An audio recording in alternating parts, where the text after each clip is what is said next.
Você, com certeza, no segundo turno, votou no Lula. Eu queria saber se a inflação de hoje é culpa dele e se você concorda com as medidas do atual governo de aumentar. Por exemplo, o Bolsonaro, ele estava mantendo, obviamente teve a pandemia que dificultou a questão da dívida, mas ele manteve no final do governo ali um superávit. O governo Lula, ele não mantém mais superávit, ele tem aumentado a dívida. Eu queria saber se você concorda com essas medidas que geram inflação e punem o mais pobre que você diz defender, mas com certeza não defende. Ó, nem usou os 3 minutos, então manda bala aí agora, 5 minutos para resposta. Claro, de fundo não concordo com nenhuma das medidas do governo Lula. De fato, votei no segundo turno, quando ele bem diz, ou seja, você tem uma alternativa primeiro turno você ou votou em outra. quem? No primeiro turno eu votei na Vera, do PSTU, partido ao qual eu pertenço, sem dúvida alguma. Culpa Que foi também é esse sua, é hein? realmente o meu voto. O segundo turno você tem que escolher entre duas opções e aí a razão principal pela qual esse voto no Lula no segundo turno diz respeito à ameaça às liberdades democráticas. E nem estou falando da democracia como sistema, ou seja, a liberdade de você se organizar, a liberdade de você se organizar seja no local de trabalho, seja politicamente, que está claramente ameaçada com Bolsonaro e como hoje salta aos olhos que a gente já conhece aí os eventos do 8 de janeiro e por aí vai. Mas veja, o governo Lula não tem como resolver, e isso nós denunciamos desde sempre, foi apresentado com detalhes, sem mexer na questão da propriedade, não tem como resolver o problema do Brasil em todos os sentidos imagináveis. Passa, pelo primeiro lugar, pelo fato de que o Brasil não tem um projeto de desenvolvimento e os próprios setores capitalistas brasileiros não têm interesse em ter um projeto de desenvolvimento. Por quê? Porque investir em setores de alto valor agregado, setores como eletroeletrônico, transistor, setores que empregam uma massa grande de trabalhadores, de alta qualificação, implica investimentos de longo prazo, sem nenhuma certeza do retorno. É melhor você investir no agronegócio, na mineração, que as minas estão aí, no agronegócio onde você expande extensivamente a sua produção e não necessariamente em tecnologia, por exemplo, desmatando a Amazônia.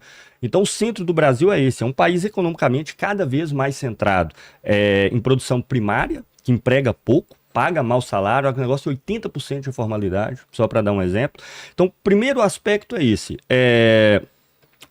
Não há no governo Lula nenhum projeto sério de desenvolvimento do país, porque não quer mexer na questão da propriedade. E os agentes, um segura na mão de Deus e vai, que é o liberalismo, né? De fato, esse vínculo teológico eu concordo que tem, né? O liberalismo funciona assim, é a premissa científica, segura na mão de Deus e vai, deixa rolar. Deixa rolar. O deixa rolar aqui no Brasil significa crescimento dos setores com pouco valor agregado, pouco emprego, não voltado para o mercado interno. A gente vê a inflação aí do ovo, por exemplo, é um exemplo disso, né? Você vende a cotação pelo preço do mercado internacional. E segundo, não mexe no problema da distribuição. Né? Não há nenhuma medida do governo que mexe no problema da distribuição. Um país onde nós fizemos esse cálculo no estudo do ILAESE, os 200 maiores grupos econômicos do Brasil controlam cerca de 50% do PIB do país. Né? Os 200 maiores grupos econômicos. Sendo que desses 200 grupos econômicos, uma boa metade é estrangeira e o excedente que elas produzem migram para suas matrizes no exterior. Né? Os Estados Unidos vive disso, por exemplo, há muito tempo, déficit comercial há mais de 40 anos, mas as empresas americanas espalhadas pelo mundo tapam esse déficit com os excedentes que migram sem qualquer troca para fora. Então, não há mudança nem do ponto de vista da distribuição e nem do ponto de vista de qualquer tipo de projeto de desenvolvimento. O que o Lula chamou de projeto aí de fomentar a industrialização no Brasil foi subsídios para alguns setores, como a siderurgia, que continua produzindo a mesma coisa do que ela produzia antes do governo Lula entrar, literalmente a mesma coisa. O preço subiu, ela teve um lucro maior, subsídio do governo, o que eles pegam e fazem com esse excedente? Nós voltamos de novo à questão que o Pavanato não vai poder responder nunca, que é o quê? Pega isso e bota em títulos da dívida, para a gente pagar o Estado e o Estado pagar juros para essas grandes empresas, né, de todos esses setores, sem nenhuma ampliação da escala de produção, nem nada nessa direção. Então, o Pavanato não respondeu a questão feita lá atrás, que mostra a queda dos gastos públicos em serviços nos últimos 30 anos, e ainda assim a situação do Brasil não melhorou, e não vai responder também a questão do endividamento público como sendo aí a salvaguarda do capital privado que não quer mais se expandir e não quer se ampliar. Com relação ao governo Lula, nenhuma dificuldade de responder isso, os materiais que nós publicamos denunciam o governo Lula desde 2002. Né? Denunciam, nós temos revistas, dossiês sobre a análise do governo Lula desde o primeiro mandato. Então, evidentemente que não ia solucionar nenhum problema e as medidas com relação à inflação são totalmente inefetivas, porque qualquer mudança na base monetária que não altere o que a moeda expressa, que é a produção, não vai ter consequência nenhuma.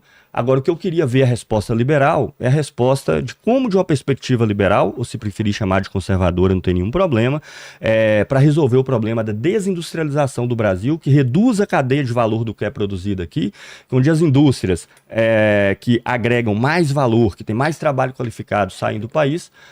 Como é que, de uma perspectiva liberal, você pode resolver isso? E até fazendo um adendo, né? Será que é com medidas como a de Bolsonaro, que autorizou a venda da Embraer para a Boeing? Será que o Trump autorizaria a venda da Boeing para qualquer empresa do mundo? Então, como que você resolveria esse problema aí do Brasil, Pavanato?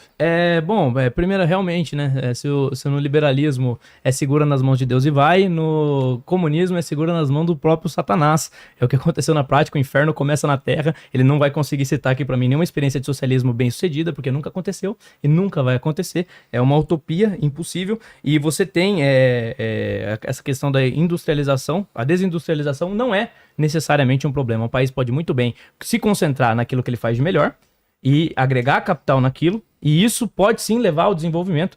Você tem, por exemplo, regiões hoje do Maranhão, para onde o agronegócio está indo, o agro que ele demoniza aqui, e essas regiões tiveram melhorias nos dados, nos índices de desenvolvimento humano e nos índices também de renda. Então, isso prova que você pode sim agregar capital em outros países. Por exemplo, você tem países no mundo que não tem uma grande indústria.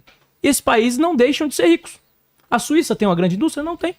Ela deixa de ser, não deixa de ser rica. Continua sendo rica. Você tem outros países também que seguem essa mesma lógica. Então essa falácia de que o país ele tem que ter indústria, o Brasil já apostou nesse modelo. Apostou nos governos de Getúlio Vargas, funcionou? Nós continuamos nós somos hoje um país rico ou nós continuamos sendo um país patinando na pobreza? Nós continuamos sendo um país patinando na pobreza.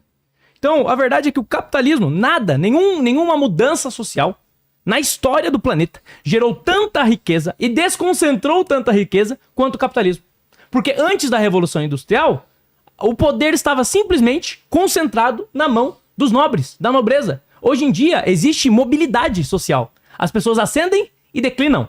Os bilionários de hoje, eles não são todos os mesmos de 100 anos atrás, não são. Um ou dois, não.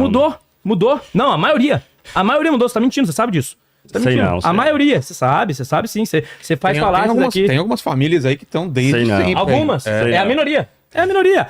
É a minoria. Tem ascensão, tem a possibilidade de ascensão que você não tinha nos regimes anteriores. Até acredito que o meu amigo aqui jamais ia preferir viver antes da Revolução Industrial. Ele deve preferir viver agora, que é depois da Revolução Industrial e que você teve todas essas vantagens. Inclusive, depois se puder colocar ali, tem um gráfico que eu trouxe mostrando essas evoluções aí pós-Revolução Industrial, que são revoluções que geraram realmente riqueza. E você tem aqui, nunca imaginei que eu ia debater com um comunista e ele ia falar que votou no Lula pensando nas liberdades democráticas. O comunismo em si atenta contra as liberdades democráticas. O comunismo confiscou propriedades, o comunismo matou, o comunismo acabou. Não existe democracia liberal e comunismo. Você concorda com a democracia liberal? Não concorda, você não concorda com a democracia. Não adianta fingir que defende democracia aqui pra ganhar a simpatia do público. Deixa claro, eu não defendo democracia. Fala, eu defendo a ditadura do proletariado. Não adianta mentir. Aí ele fala, eu sabia que o Lula não ia resolver o problema. E votou mesmo assim. Como que a gente vai confiar em um cara que o juízo dele pra presidência da República é o juízo de que ele sabia que o cara era ruim e mesmo assim ele apostou no problema? Então... Acabou o tempo, Lucas. São essas as mentiras que ele trouxe aqui, são muitas, é até difícil, porque a estratégia dele é falar como intelectual, soltar várias falácias pra depois você não ter tempo suficiente pra responder, mas tentei responder o máximo.